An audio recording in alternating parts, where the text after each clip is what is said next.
Howdy, hi, and happy Monday. We're back here at Monday Market 15, the 15-minute show that takes about 30. So rattle up your rattlers. I don't know. I was trying to do something funny. But I'm here always on a Monday with my gorgeous, my wonderfully bodacious, and delightfully exquisite Miss Ashley Perkins.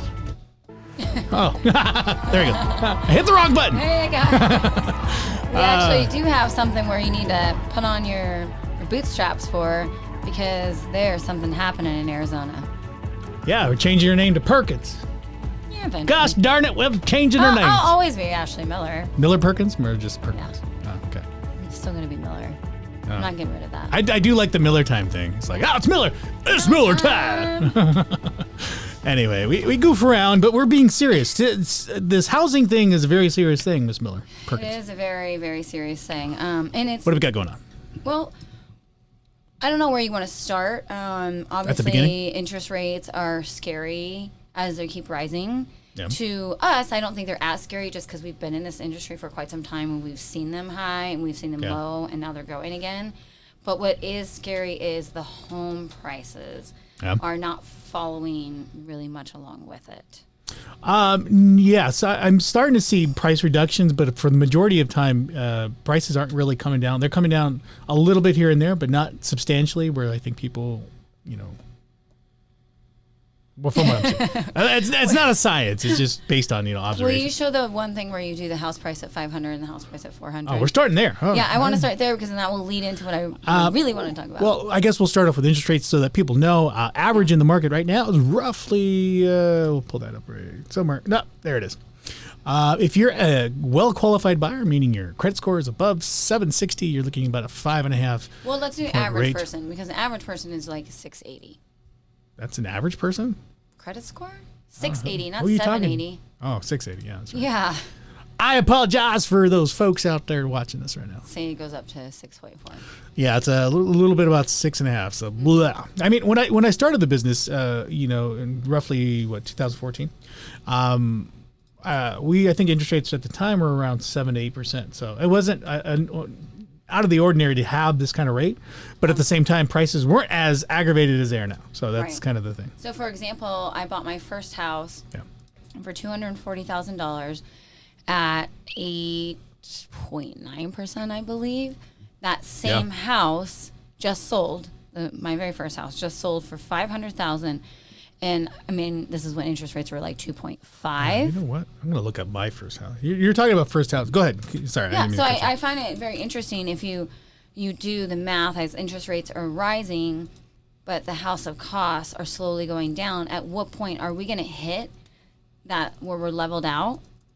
Because if you're buying a $500,000 house at, let's call it 3.5%, your payment's going to be $2,200 per se. Estimating, but then now with interest rates at 5.5%, 6%, $2,200 will only really give you a $400,000 house. Yeah, if I'm doing the math right.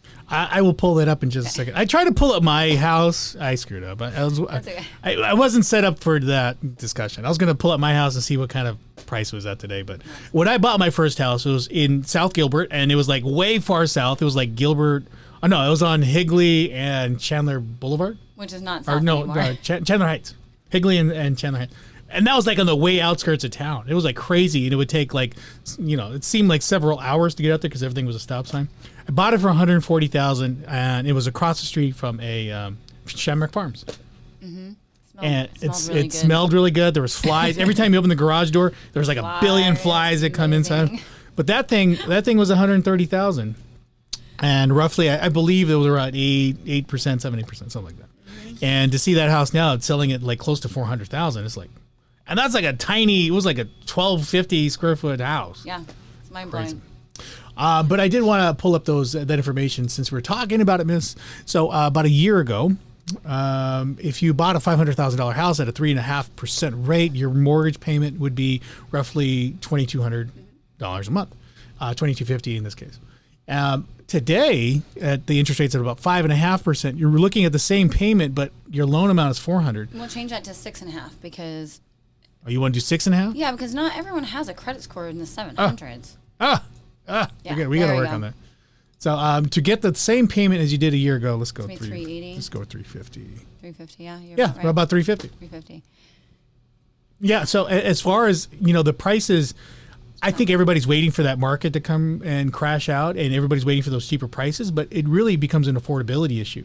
So right now, because of interest rates, you're spending your money in the same way. Prices haven't come substantially down. They will over time. And I have a listing that we've reduced the price, and now we're finally getting showings after about 60,000 in price reductions. So there's a realization that, hey, the price is a factor, but the affordability in the same payment, what people want, hasn't changed. Right. The they interest still want rate that house. Yeah. But they can't afford it. Well, the alternative is living in a car. Well, maybe. Yeah. I mean, just have a really nice car. They have blow-up mattresses for the back seats. Oh, I've seen those. Yeah, that's really interesting. And you can just shower at your gym. Gym memberships are pretty cheap. Man, you're really pulling strings. She is like the coupon queen, by the way. She knows like every kind of way to get around pull this off. If you're a single person, Yeah. you could totally pull it off. It would actually be more advantageous to just like rent a hotel room if you needed something here and there than it would be to buy a house right now. It is very expensive, very costly. But I did want to show that real quick. I wanted to kind of show again that really right now, even though prices are starting to come down, it comes down to affordability issue. People still aren't able to afford a home because of the interest rates. Interest rates have gone up. Yes, the market's slowing down, but the prices haven't come down to the point where it's really beating this. So instead, right now, what you're paying for, before the interest rates went up, you were paying a seller that money, and now that money that the overpayment on a house is going to The bank. the bank Question for you. or the funder. Yes. Do we know what the interest rates are on land right now? No. I don't. I mean, if anybody out there has any information regarding land and if there's any lenders watching right now. I unplugged my earplugs, my plugs. Okay, I'm back. She likes to unplug sometimes. Yes, I do, for sure. It's almost summer. But the reason why I bring up the land interest rates is because with the costs going up so much for a stick-built home, which that just means a wood home, 2x4s. Make sure you get your stick-built home. Your stick-built home. On studs. There's options to purchase land and maybe even put a manufactured home on it, or a mobile home, or now the new thing, ET? a container home. Those are pretty popular. A boxable home where What you can about just like ET? unfold it. What can ET buy? ET can buy a foam home. Oh boy. What? It was my mistake. I sent her an article about foam homes, and then she's like, "Oh my god, Oh, now I got to I- do research on this." I'm like obsessed with it. So Hold on a second. I'll pull up. I think if you have that article, I'll pull up the foam article. homes, say that 10 times fast, are freaking amazing. So as building costs rise, Phoenix area companies use foam to build houses. And they've been working on this, it stated in the article, for over 50 years. 50 years. Yeah, I think the stigma is like, oh shit, is it going to blow away? Is it going to? No, it can hold up to 200 mile per hour winds. It can withstand earthquakes, That's some hard foam. hurricanes, and it's fire resistant. How hard do you like your foam? Well, they cover in a little Oh. layer of concrete, like 1/4 an inch, I believe. I have no idea. This is a new concept for me. I mean, I don't. I know. I've been researching. Because it's amazing, like what they can do. They just take this foam, and then they take squirty foam, and then they put the pieces together. It's Squirty like foam? no, it's like taking sugar cubes and like using sugar to stick all of them together. Like remember when you were a kid and you used to build sugar cube houses? Lincoln Logs.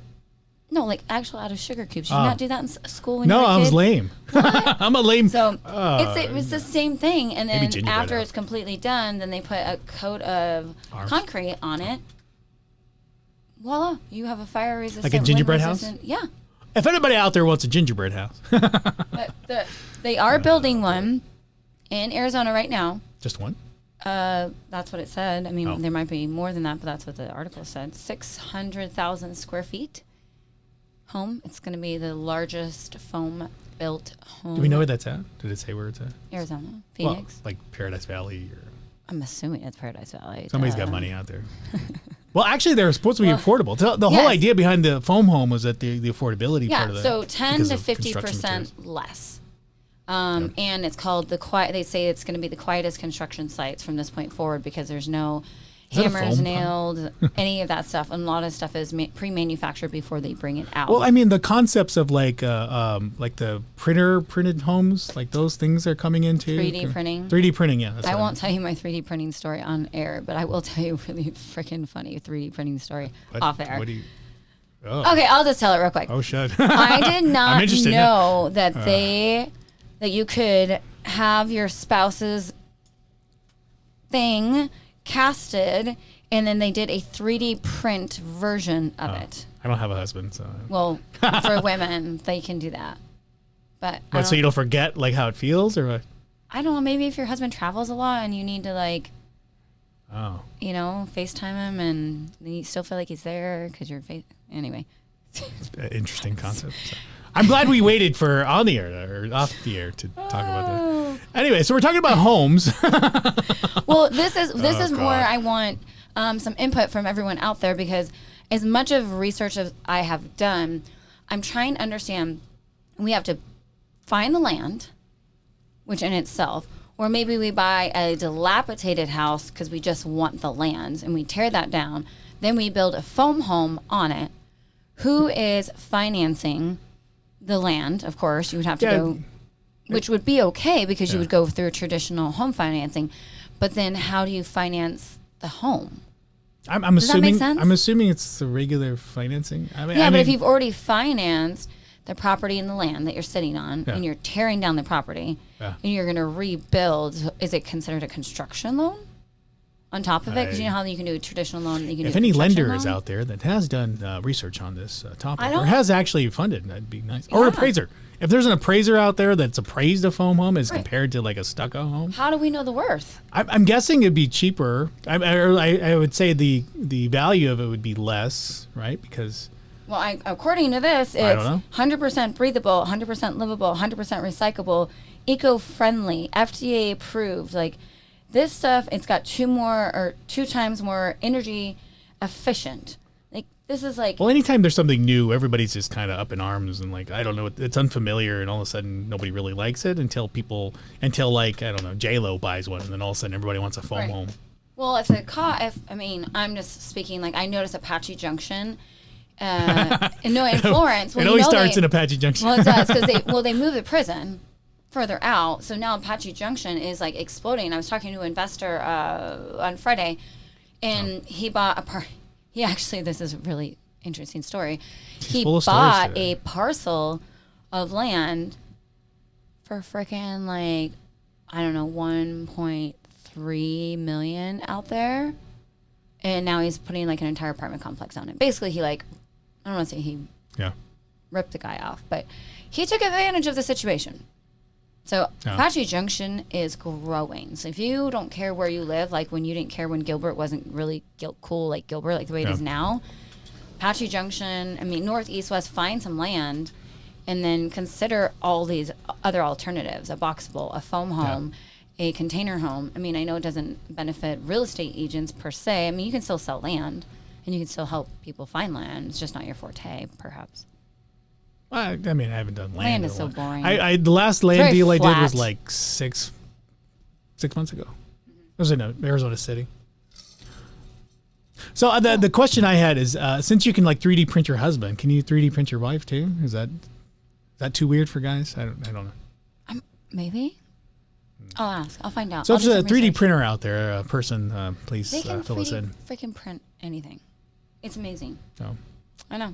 There's Anyway, definitely going to be. So we were looking earlier today and we came across a home builder in Arizona that does foam, and they actually live in Tucson. They're the only ones. Remblake Builders LLC. I don't know and the specifics. We just came across this website earlier today, but there's a lot of information regarding foam homes, and the affordability of just products. Scarcity of supplies like lumber. Click on residential. We didn't click on. That's what I clicked on. That's what it was. Oh. That page. Wait, no, but go click on residential again. I did. No, but go to the very bottom where it says custom. Oh, okay. Yeah. Sabs. Yeah. Sabs. Okay, there's your house. This is a picture of Ashley's house right now. Mm-hmm. She lives One in a day. multi-million-dollar foam house. But is it really a multi-million dollar? Because if they I have say no it's idea. 50% less, so is your home actually going to be 50%? That's only $1 million then. worth. Because if it's half of multi, then it's just one. Okay, I don't know. I don't know. That's Ashley's house. So if anybody wants to donate, if we want to do crowdfunding and buy one all together collectively. There you go. We can do that. We can buy a compound. Anyway. You can have the right wing, or do you want the left wing? I don't know. I want the thigh, the drumstick. Anyway. So. Right. My point is, I guess. Oh my God, we gotta get off this foam thing. Thinking outside of the box, though, with the home prices, and it's a little scary. And I was talking to an agent this morning, and he'd said, my agent pulled out of this contract, and it was a $3 million contract, right? And I was like, I'm so sorry. Yeah. He goes, it's not even the loss of the income I would have gotten from it. It's the loss of the buyer because he no longer wants to buy because interest rates keep rising. Yeah, and I think really as we transition more into the market, kind of the Phoenix market, and really the national market in itself, buyers are starting to pull back. You know, and if you think about it, like I did an open house this weekend, and I was resonating. We got 0 people at that open house, and the thing that's on my mind is, people aren't going out there because the freaking gas is expensive. Yeah. Right now, I think people are more worried about like the prices of food and gas and everything else. And it's like, how can I drive out there all day looking at open houses and spend, a full tank of gas when it's going to cost me? I filled up my dad's truck this weekend. It was like $95 at Costco. That's nothing. That's what it costs to fill up my vehicle. Oh, well, you drive a big vehicle. That's why I'm driving Ryder's car in the past. Like we bought a gasser instead of a diesel. I mean, in addition to the other vehicles, but I think diesel right now is like $6. But there's so many things on people's mind rather than just buying a house. I mean, that is probably the one primary thing that people look to try to find, because you're not going to live in a hotel necessarily. I mean, you might finding a home is primary. Everybody's got a place to go. Everybody has to have a place to live in. How are rentals? Oh, still crazy. They're still. Yeah, I mean, right now, rent. I'm about to list a rental in about 2 weeks. So if anybody out there is looking for a house in Mason, 3-bedroom, 2-bath, approximately Ellsworth and Baseline, gated community. Lovely. I think we're going for about $2,400 a month. That's pretty average, right now, I heard. I think so. 24. Don't quote me on that because I don't want to. No, but average though. I've noticed because I had this conversation with my mom on Sunday. Because right now she doesn't own a home, and there's a house like 3 doors down from us that's for rent. And she's like, "What do you think it's gonna be, like $1,800?" I go, "Mom, probably not. Be realistic." That's $1,800's probably your average 2-bedroom, 2-bath condo right now. Right, not a home apartment with a pool. That's like $2,500. Yeah. And then I live in Phoenix, North Phoenix. It's not like I live in like freaking, I don't know, where's the fancy place? I thought you lived in Paradise Valley. Paradise Valley. No. Morristown? Oh. You don't live in Morristown? No, I am. My girlfriend. That is the goal. That is Ashley's goal. I'm like so jelly right now. Oh shit. My girlfriend bought her and her, I'm just gonna say husband, they're not married, but anyway. They sold their house, bought an RV, and they just travel. And they do have a baby. They have a newborn baby that's 4 months old. So if you say you can't do it, you can, because she's doing it. And they have so much fun. And they travel. Oh, it's a baby. Well, because she speaks at different events, so they'll be in Prescott, they'll be out here, and they both can work from the RV. They just need to find a place that has internet. Yeah. Like Starbucks. Yeah, seriously, like that's wait until that baby goes to school, though. I mean, it's like no, then they have to stop. Yeah, but like, they have to settle down. Imagine that, like you just get to travel everywhere, and I don't know. I think that's everybody's pretty dream, right? cool idea. Except that now gas prices are up, and where are you going? I'm gonna park it in Morristown. Oh, that's right. Buy land in Morristown. Ashley's a big. Apparently in Apache Junction too. But as the market is changing, we're starting to see price cuts everywhere. Not significant. I've seen anywhere from about 10 to 15,000 in price cuts, and people are holding. People are tending to hold on prices right now. They're not making dramatic price cuts, but they are pricing them down, and it is becoming a little bit more competitive in the Phoenix area. If you're a buyer, if you submit an offer, you may actually get a call back, which is highly significant rather than like a year ago where like you didn't get a call back. The only call back you got is if you got the offer. Are you noticing multiple offers? If it's the right house, if it's well done, typically if it's got everything like the pool, the upgrades, everything, you're still seeing a few of those multi multiple offers, or if the price point is really low. So that's the other thing too. So if it's too good to be true, then it's probably underpriced. Well, I do think we need to bring a lender on here again because I have a few questions. Where's Corey? Corey, we need you. Where are you? But lowering our expectations when you purchase a home. So I am going to go back to when I purchased my home, and it was $290, and it was horrific. But there are things out there that are construction loans. So you can get a loan, and then they'll give you the extra money to remodel it. So they have an appraiser come out there, and they're like, okay, you need X, Y, and Z. Those escrow holdbacks. This is what it's going to cost. Yep. And then the escrow holdback, which we can explain that. We'll have an escrow officer on here. You can just Google it. I think you know one. I might know an escrow officer. But it's really cool because they'll finance you the amount plus the amount to remodel it. And then they disperse the money in certain increments. So it has to be a licensed contractor to remodel it. So start thinking that way. If it's a neighborhood, and I believe I've said this before on one of our shows, but if it's a neighborhood you want, but it's a house that scares the shit out of you, buy it.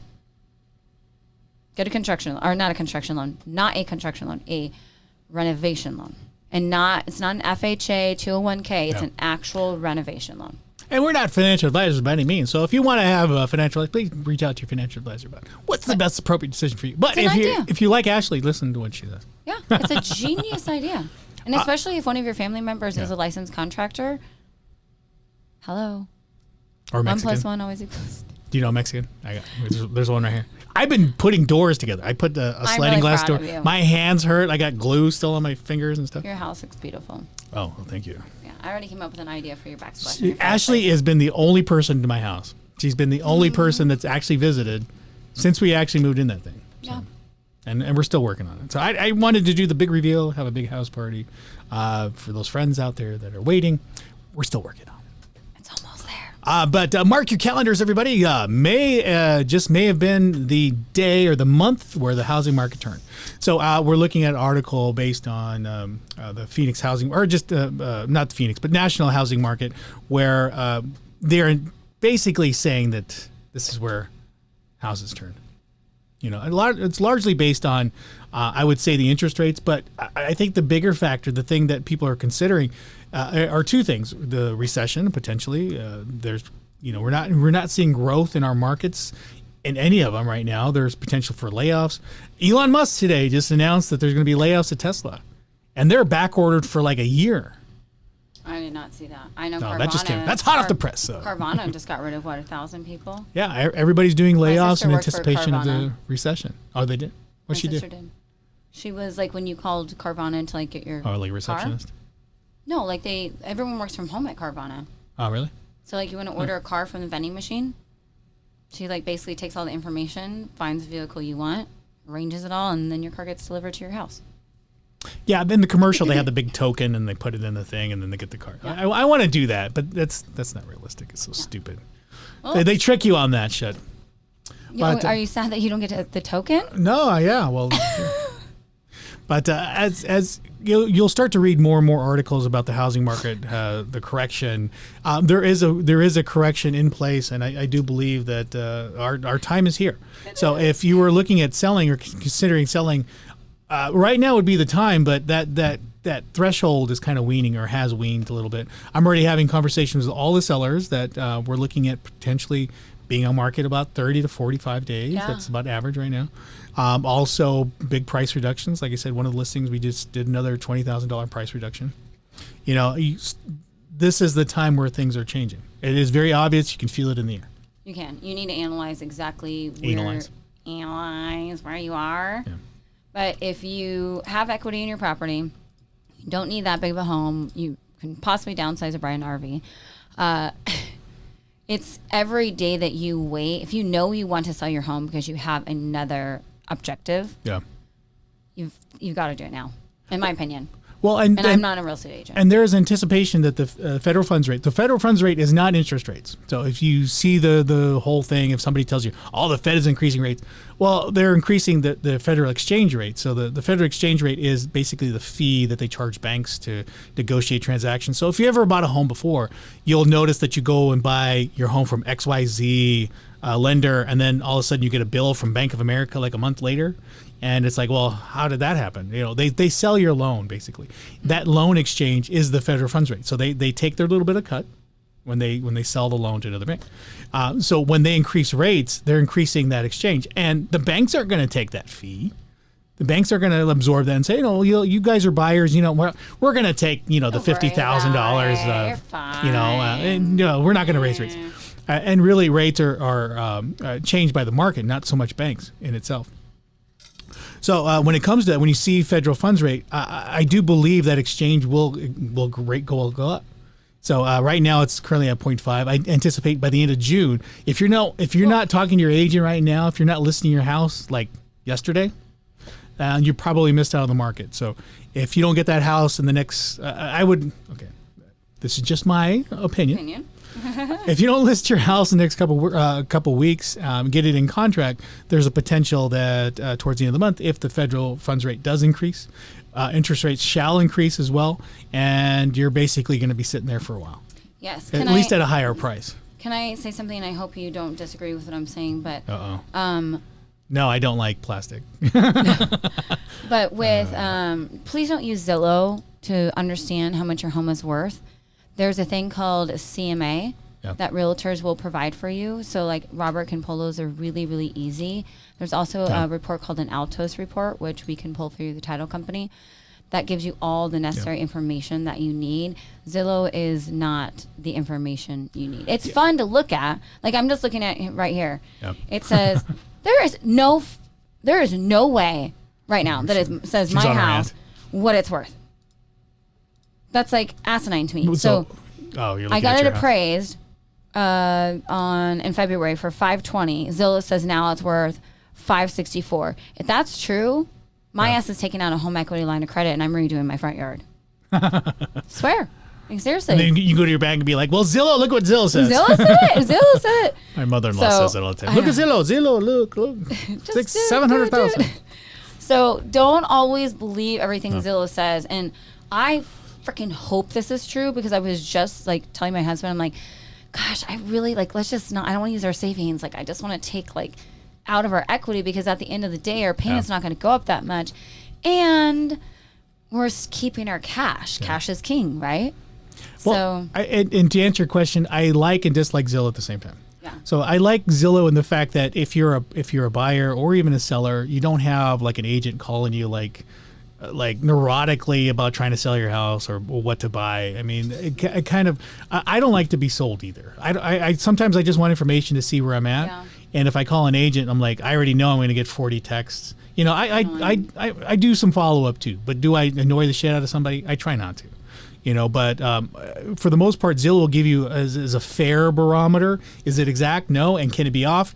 Absolutely. Yeah. But I look at Zillow whenever I do comps. I do a CMA, so a comparative market analysis, and I take into account basically all factors. You get the market conditions, you get the area, you get price per square foot for that specific zip code, that specific subdivision. And the one thing that Zillow can't really take into account is aesthetics. Right. What like right now, people are still into contemporary, but there's a lot of homes out there that have been really updated, really nicely updated, honestly. Aren't. But we're updated like in 1990, that I went to a house. They have the granite countertops. They have the nice, the quality material. Correct. Just not the color scheme or like the handles that we all like and love. So that's the thing that Zillow doesn't take into account. And that factor, going from like a Tuscan style, the 90s cherry wood stuff, to like a more contemporary white cabinets, white shaker stuff, taking that into account, that could mean several $1,000s, but Zillow doesn't take that into account. No. They just look at price per square foot. And no Zillow agents out there like looking at every single one and determining those things.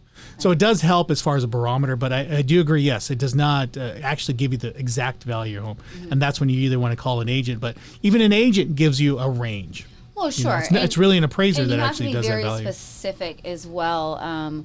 So if you do want a CMA, like what kind of countertops you have, what kind of cabinets, what type of flooring.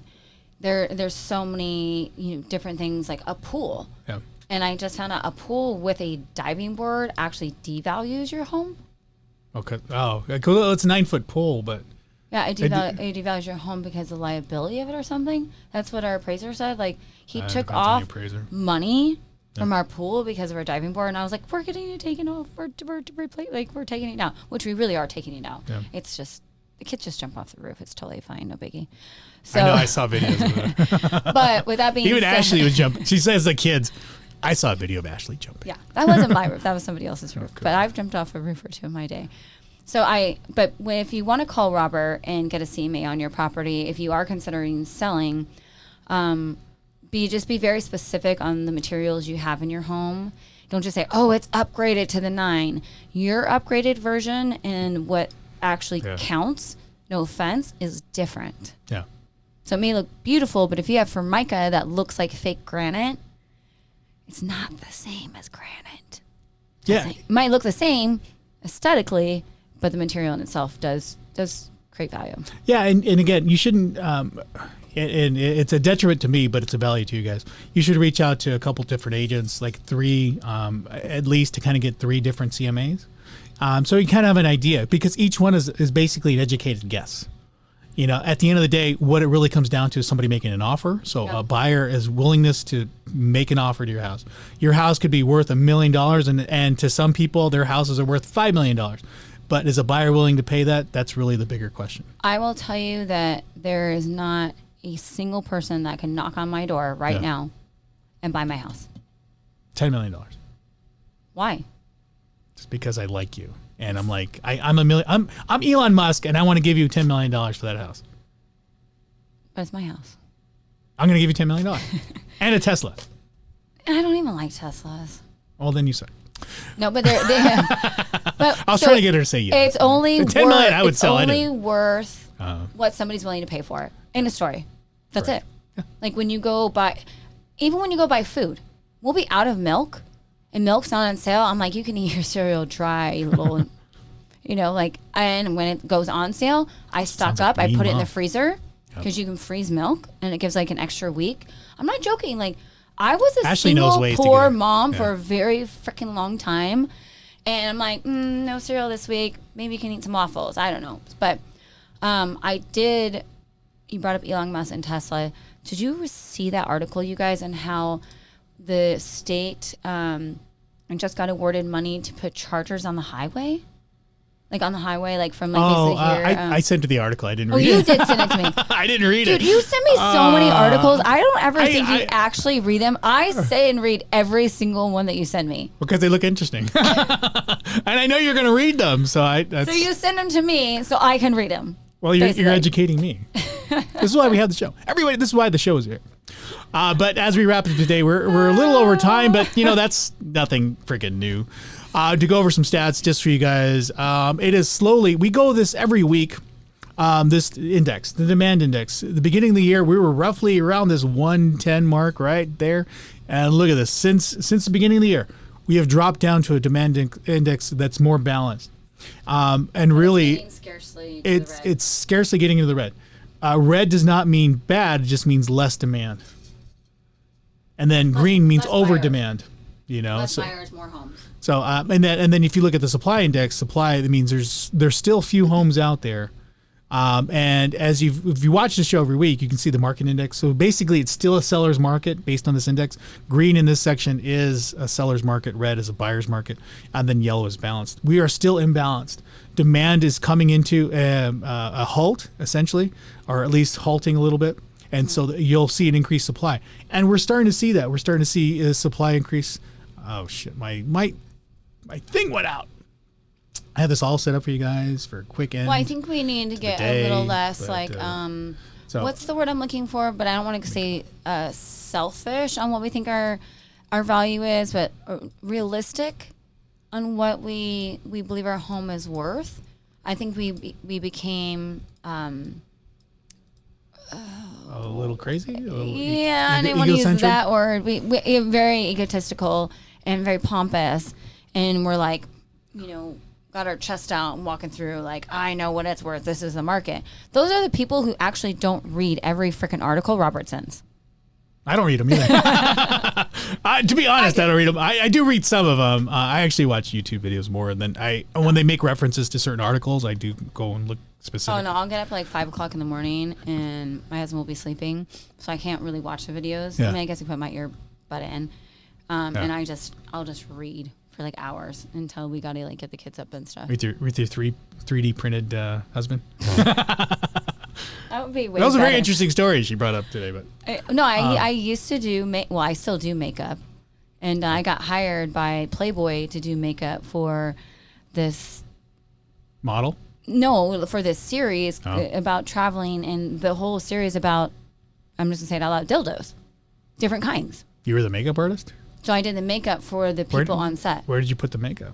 On their faces. I don't know. Like for instance, you were talking earlier when we were going on, and you're talking about like, oh yeah, makeup and I'm stuff. really shiny. But if you look at Ashley, So- I mean, she's like picture perfect on this camera. I have done makeup for God. men all the time, like doctors who are doing How like. come you don't do my makeup? all- Look at this, You shiny. didn't Look how ask. shiny this is. I could de-shine you, a little powder, you know. I'm not scared of that. No, I'm doing I'm it. I'm very gonna secure de-shine with you myself. next time. But to wrap up, we're over on time. But to wrap up a little bit, again, referencing back to that article, May is the peak of our market. If you look at the overall dollar per list price over contract price, so this is the contract price of houses that went in under a contract. I'm all twisted on this. So as you can see, May was kind of the peak. May 15th was your peak in the Phoenix that's market. crazy. And you can see there just the slight turn of your list price over contract price is starting to turn Mind-blowing. down. So we're going into a market where prices are coming down. So you're saying I should take out my home equity line of credit right now? Not financial advice, but yeah, you should. Do not listen to us. You'll lose all your money. But Ashley, is there anything else that's hot off the press that you want to get going before we head out today? No, I just would love people to comment on anything they've heard today, and if they know anybody that could actually help, give us some feedback. If you like us, give us a love, a little hearts, a little thumbs up. A purple heart is Ashley's favorite. We'll be back next week, every Monday, except holidays, like Memorial Day, for instance. I don't know, Juneteenth is coming up. We'll have a discussion whether or not What's Juneteenth? Oh, God, that's a different thing. So anyway, we'll see you guys next week. Yeah. Oh, awesome. See ya. See you.